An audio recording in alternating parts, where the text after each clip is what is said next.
Действията на участниците в АЛЛАТРА не са просто някаква активност, те са спешна мярка за информирането на обществото в условията на нарастващи кризи във всички сфери.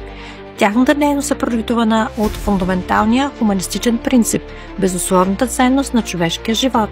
За това дейността на доброволците на АЛЛАТРА по разпространяването на информация е проявление на морален дълг от грижата за бъдещето на Земята и отговорност за цялото човечество.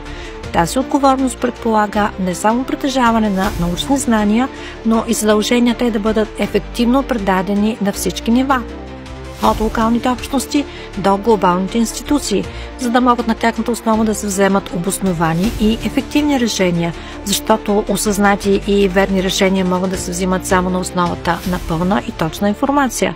Участниците в движението действат в рамките на парадигмата на отговорното гражданство, осъзнавайки, че информирането на международната общественост е ключов фактор за формирането на стратегическа устойчивост и благополучно бъдеще за цялото човечество.